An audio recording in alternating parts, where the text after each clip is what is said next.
গত ৩০শে মার্চ ২০২৬ সোমবার লন্ডনের রেড ব্রিজ আওয়ামী পরিবারের আয়োজনে যথাযোগ্য মর্যাদায় উদযাপিত হয়েছে বাংলাদেশ মহান স্বাধীনতা দিবস। সন্ধ্যে ৬টায় Redbridge town hall Ilford সেন্টারে আয়োজিত এই অনুষ্ঠানে আয়োজন করে রেড ব্রিজ আওয়ামী পরিবার লন্ডন। অনুষ্ঠানে সভাপতিত্ব করেন ফখরুল ইসলাম। যৌথভাবে অনুষ্ঠান পরিচালনা করেন আতিয়ার রসুল কিটন এবং কামরুজ্জামান দুলাল। এতে সহযোগিতা করেন মাহমুদ হাসান, সেলিম আহমেদ, মজিবুর সরকার, মন্টু হাওলাদার, মমিন আহমেদ, শাহজাহান, মোহাম্মদ গোলাম ফারুক, ফারুক হোসেন, আমিনুর রহমান ভুইয়া, মামুন আহসান এবং সেলিম। লন্ডনে অনুষ্ঠিত ওই অনুষ্ঠানে বাংলাদেশের মুক্তিযুদ্ধ এর বীর মুক্তিযোদ্ধাদের প্রতি গভীর শ্রদ্ধা জানিয়ে তাদেরকে সম্মাননা স্বরূপ পুরস্কার প্রদান করা হয়। প্রবাসে লাল, সবুজ এবং চেতনা ধরে রাখতে এমন আয়োজনকে স্বাগত জানিয়েছেন স্থানীয় বাংলাদেশি কমিউনিটি সদস্যরা।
ব্রিজ আওয়ামী পরিবারের পক্ষ থেকে আজকের ২৬শে মার্চ আমরা উদযাপন করছি রেড ব্রিজ টাউন হলে, যেটি ইলফোর্ডে অবস্থিত।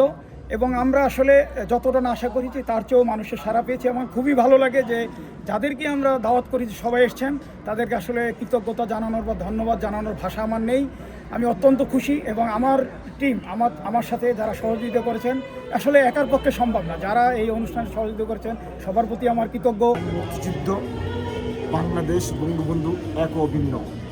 আজকে প্রবাসের ইউকেতে রেড ব্রিজ আওয়ামী পরিবারের পক্ষ থেকে আমরা এই মহান স্বাধীনতা দিবস উপলক্ষে একতাবদ্ধ হয়েছি শুধুমাত্র মুক্তিযুদ্ধের আদর্শকে সমুন্নত রাখার দৃঢ় প্রত্যয় ব্যক্ত করার জন্য। রেড ব্রিজ টাউন হলে বঙ্গবন্ধুর সপক্ষের যে সমস্ত লোক আছে, স্বাধীনতার সপক্ষে যে সমস্ত লোক আছে, সবাইকে নিয়ে আমরা এখানে স্বাধীনতা দিবস উদযাপিত করেছি রেড ব্রিজ আওয়ামী পরিবারের উদ্যোগে। আমরা যারা আওয়ামী লীগ করি এবং স্বাধীনতা পক্ষের লোক, সবাই যেন উজ্জীবিত হয়, সেই জন্য আমাদের এই প্রোগ্রাম। এই রেড ব্রিজ আওয়ামী লীগ পরিবারের কর্তৃক এই ২৬শে মার্চের যে আয়োজন, এই আয়োজনের দিক দিয়ে আমরা বলতে পারি বাংলাদেশের স্বাধীনতা, যারা বাংলাদেশে একটা স্বাধীনতার বিপক্ষে শক্তি বিলীন করতে চাচ্ছে, সেই আজকের এই রেড ব্রিজের প্রোগ্রাম থেকে আবার পূর্ণ জাগরণ হবে এই আশা ব্যক্ত করি। এবং যারা এসেছেন এই প্রোগ্রামে সবাইকে মুজিব আদর্শের শুভেচ্ছা জানিয়ে আমি আমার ক্ষুদ্র বক্তব্য শেষ করলাম। আজকে যেই স্বাধীনতা দিবস উপলক্ষে আমরা রেড ব্রিজ আওয়ামী পরিবার আয়োজন করেছি একটা কারণেই, একত্র দেখেছি সারা পৃথিবীতে যখন আওয়ামী লীগের নাম নিতে পারে নেই, যখন যুদ্ধ চলেছে, যখন সারা বিশ্বে কোনো কথা বলা হয় নাই, একত্রে এই লন্ডন থেকেই সর্বপ্রথম একত্র মঞ্চ তৈরি করা হয়েছে। ছাত্র শিবির স্লোগান দিয়ে বলছে স্বাধীনতা এনেছি, স্বাধীনতা রাখবো। তাদের স্বাধীনতা হচ্ছে তাদের পূর্বপুরুষরা পাকিস্তানের পক্ষে ছিল, তারা মনে করে শেখ হাসিনাকে সরিয়ে দিয়ে তারা আবার সেই পাকিস্তানের রাজনীতি ফিরিয়ে আনছে, সেটাকেই তারা ধরে রাখতে চায়। তাদের স্বাধীনতা হলো পাকিস্তানের স্বাধীনতা, সাম্প্রদায়িকতার স্বাধীনতা, মুক্তিযুদ্ধের বিপক্ষের স্বাধীনতা। রেড ব্রিজ টাউন হলে রেড ব্রিজে বসবাসরত প্রবাসী বাঙালিরা যারা আছেন এবং বিশেষ করে আওয়ামী পরিবারের পক্ষ থেকে, এটা আসলে নন পলিটিক্যাল একটি অর্গানাইজেশন। তারা এখানে স্বাধীনতার মাস স্বাধীনতা দিবসের অনুষ্ঠান তারা করছেন। এখানে বেশি চিলড্রেনরা এসেছেন, আমাদের মহিলারা এসেছেন, সিনিয়র সিটিজেনরা এসেছেন, মুক্তিযোদ্ধারা এসেছেন, মুক্তিযোদ্ধার সম্মাননা দিয়েছেন, সাংবাদিক, বুদ্ধিজীবী, সুশীল সমাজ, সর্বস্তরের মানুষ, রাজনৈতিক কর্মীরা এসেছেন। আমি অত্যন্ত অভিভূত এই অনুষ্ঠানটি দেখে। যারা আয়োজক, সব আয়োজকদেরকে ধন্যবাদ জানাই।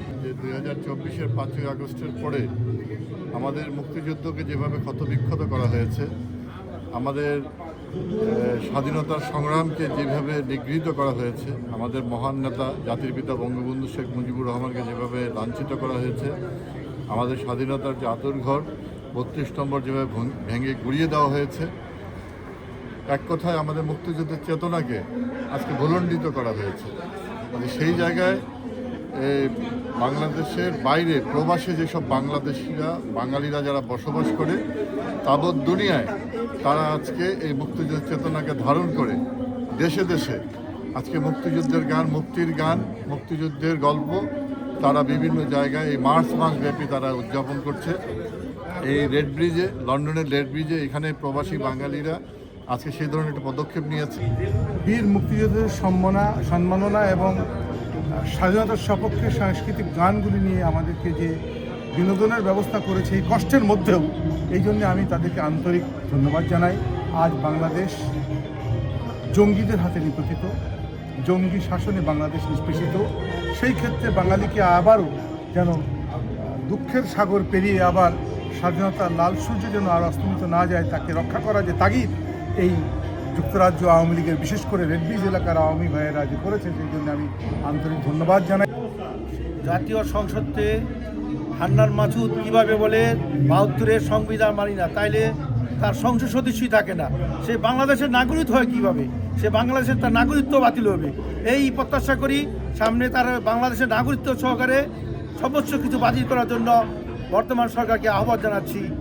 যুক্তরাজ্যে আওয়ামী লীগের পরিবর্তে এখানে যতগুলো ইউরোপ থেকে আওয়ামী লীগের নেতৃবৃন্দরা এসেছেন, সবাই এক একটা প্ল্যাটফর্ম নিয়ে মহান মুক্তিযুদ্ধের শক্তিকে শক্তিশালী করার জন্য এবং জননেত্রী শেখ হাসিনার হাতকে আরও শক্তিশালী করার জন্য এখানে আপ্রাণ চেষ্টা করে যাচ্ছে। পার্লামেন্টে মাসুদ, সে নাকি এমপি, সে ৭২ সংবিধান অথবা বাংলাদেশের সংবিধান সে মানে নাই। যেহেতু সে মানে নাই, সেই পার্লামেন্টের প্রধানমন্ত্রী তারেক জিয়া, সেও আমার মনে হয় মানে না, তার সালাউদ্দিনও মানে না। এইটা রাজাকারদের সংসদ, তারা মানবে কীভাবে? রেড ব্রিজ আওয়ামী পরিবারের উদ্যোগে আজকে এই উদযাপন আমাদের বাঙালি জাতির সবচেয়ে শ্রেষ্ঠ অর্জন। হাজার বছরের পরাধীনতার শৃঙ্খল খুলে যে স্বাধীনতা আমরা অর্জন করেছি, সেই স্বাধীনতার উদযাপন। 26শে মার্চ স্বাধীনতা দিবস উপলক্ষে আজকে আমাদের ইলফুডে যে একটা সাংস্কৃতিক অনুষ্ঠান হয়েছে, সেই সাংস্কৃতিক অনুষ্ঠানে আমাদের বাংলাদেশ আওয়ামী লীগের অনেক সুনামধন্য লোক এবং মন্ত্রী, বিগত দিনের মন্ত্রী এবং এমপি অনেকে আসছেন এখানে, এবং আমরা এখানে উপভোগ করলাম। ভালো সুন্দর একটা অনুষ্ঠান একটা করছে, আপনার ওই উপভোগ করছেন সবাই মিলে।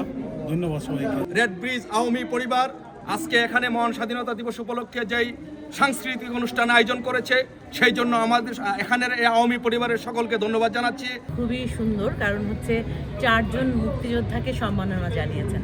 আসলে এই স্বাধীনতার এই দিবস উদযাপন যারা করছেন তাদেরকে অসংখ্য ধন্যবাদ।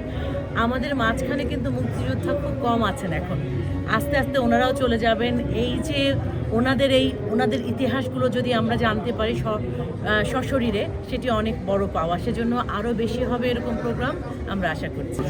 আওয়ামী ভক্ত এবং আমরা 5 থেকে 6 কোটি লোক আওয়ামী লীগের ভক্ত এবং সবাই আওয়ামী পরিবারের সদস্য। স্বাধীনতা দিবস উপলক্ষে আজকে রেড ব্রিজ আওয়ামী পরিবার যে অনুষ্ঠানটি করেছে, আমি তাদেরকে যুক্তরাজ্য স্বেচ্ছাসেবকদের পক্ষ থেকে লাল গোলাপ শুভেচ্ছা এবং মুজিবী অভিনন্দন জানাচ্ছি। এই দুঃসময় তারা সাহস করে যে উজ্জীবিত করেছে বাংলার এবং বিশ্বের প্রত্যেক মুজিব প্রেমীদের, আমি আপাতত তাদেরকে ধন্যবাদ জানাচ্ছি। রেড ব্রিজ আওয়ামী সোসাইটি বাংলাদেশের স্বাধীনতা দিবস উপলক্ষে অত্যন্ত সুন্দর একটা অনুষ্ঠান করেছে এবং সেই সাথে অন্যান্যদের মধ্যে মুক্তিযোদ্ধাদের সম্মাননা প্রদর্শন করেছে। তাদের এই সম্মাননা প্রদর্শনের মাধ্যমে আমি বিশ্বাস করতে চাই, শুধু বাংলাদেশের ভিতরে নয়, বাংলাদেশের যত প্রতিবন্ধকতা থাকুক না কেন, এই ব্রিটেনে তথা বিশ্বে যে যেখানে বাঙালিরা তারা সবাই আমাদের স্বাধীনতা যুদ্ধের মুক্তিযুদ্ধের পতাকাকে সবসময় উড্ডীন করে রাখছে। একটি চমৎকার আয়োজন রেড ব্রিজ আওয়ামী পরিবারের আয়োজনে। এটি আসলে আওয়ামী লীগের এখানকার স্থানীয়ভাবে যারা এখানে আর আওয়ামী লীগের সাথে সম্পৃক্ত আছে তারা এই আয়োজনটি করেছে। ফখরুল ভাই, কিটন ভাই সহ একঝাঁক আওয়ামী লীগের নিবেদিত প্রাণ তৃণমূল যারা অকৃত্রিমভাবে আওয়ামী লীগকে ভালোবাসে, কোনো কিছু প্রাপ্তির প্রত্যাশা নিয়ে যারা আওয়ামী লীগকে ভালোবাসে না, তাদের আজকের এই আয়োজন। এখানে রেড ব্রিজ আওয়ামী লীগের যে মুক্তিযোদ্ধাদের সম্বর্ধনা দিলেন এবং এটা আসলে খুব প্রশংসনীয় বিষয়। আজকে বাংলাদেশের মুক্তিযোদ্ধাদের সম্মান নাই। আজকে মুক্তিযোদ্ধাদেরকে পিটানো হচ্ছে, মুক্তিযোদ্ধাদেরকে লাঞ্ছিত করা হচ্ছে, মুক্তিযোদ্ধাদেরকে অপমানিত করা হচ্ছে। আজকে মুক্তিযোদ্ধাদেরকে একেবারে মানে আর কি উলঙ্গ অবস্থা দেখানো হচ্ছে।